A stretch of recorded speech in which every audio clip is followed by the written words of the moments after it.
In this relatively short module, we will explore team communication and dynamics within the auspices of EMS system communications. Once completed with this module, you should be able to identify the components of interpersonal communication transmission. There are entire college courses designed to explore interpersonal communications. People and the ways in which they communicate and interact with each other can be very complex, and this brief module will barely scratch the surface of the topic.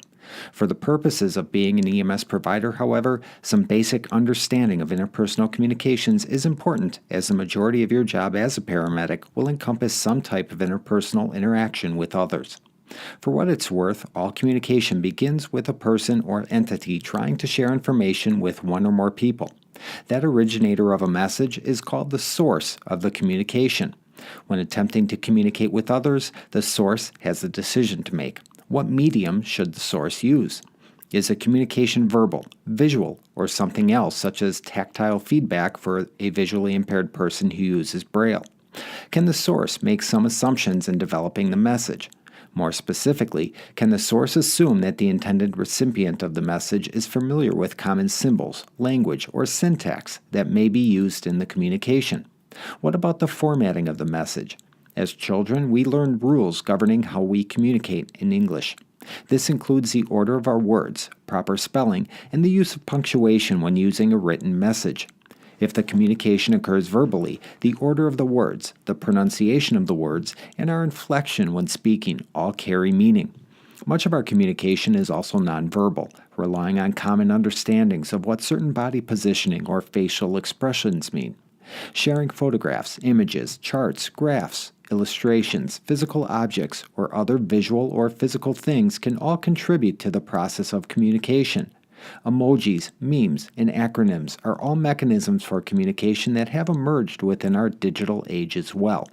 Needless to say, the source must determine, based upon the circumstances, the means by which he or she wants to communicate.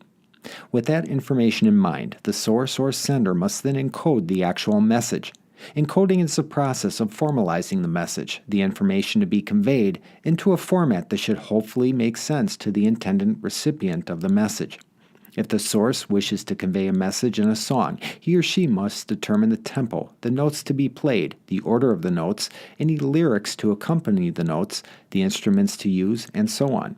If preparing a letter, the source needs to determine the words to be used and fix them into some type of communication medium, like a piece of paper using a pen, or onto a computer screen through a word processor, in the correct order using accepted rules of grammar. If using a picture to convey a message, the source will need to either use a traditional camera and have the photograph developed at a lab, or maybe a digital picture is appropriate, which means the computer processor in the camera takes analog information from the light that reaches the lens and the digitizing sensor and converts that image into a stream of zeros and ones that the computer can later interpret to form an image on a display or computer screen. Essentially, the source has to convey the message in a format that can be shared, relayed, or transmitted to others. On the other side, once that message is transmitted, it must then be decoded by the receiver of that message. If the source is speaking to the receiver, for instance, that means the receiver's brain must work with his or her ears and eyes to hear the verbal message and process it along with visual clues to gain an understanding of what the source is trying to communicate.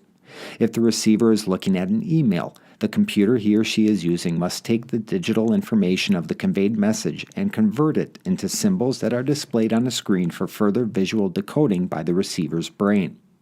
When the receiver ultimately decodes and receives the message, his or her communicated response, which could include unintentional emotional responses conveyed through facial expressions and body language, contributes to the feedback from the receiver of the message to the original source of the message. If the source and receiver are separated by a barrier that prevents face-to-face interactions, the feedback to the source from the receiver must be more intentional, which means replying verbally during a telephone call, typing a response to the source's email, posting a comment on a social networking platform, or something else intended to communicate back. This feedback can be critical for the source to ensure the receiver not only received the message, but he or she actually understood it. In providing this feedback, the receiver then becomes the source of a new message and the original source becomes a receiver. Thus, the process of communication is cyclic and forms a loop whereby a sender formulates and encodes a message, which is then transmitted in some fashion to someone who receives and decodes the message to garner the information that was being shared by the source. The receiver then typically provides feedback to that source indicating the message was received, and so on. In a previous module, we discussed interactions with other healthcare professionals, and in the next module, we will discuss therapeutic communications and principles of communicating with patients. Communication challenges and barriers can have dire consequences within the field of emergency medicine, and it is important to ensure our interpersonal communications are proper and effective. When exploring principles of communication between the EMS provider and others, keep these elements of communication in mind. If there is a failure within a communication, it is typically because one of these elements was missing or lacking.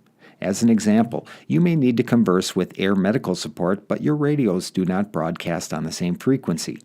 Thus, the helicopter crew cannot receive the message because the wrong medium is being used. Maybe there is a language barrier given your interaction with a patient who does not speak English. In this case, there is a lack of a common alphabet, vocabulary, and grammatical rules. You can encode the message all you want by repeating phrases in English, but the patient is unable to decode those messages because he or she does not know the language. Ultimately, when communicating as a paramedic, it will be critical to ensure your messages are not only being received and understood, but you must provide feedback as the receiver of information as well to ensure you are understanding what you are being told.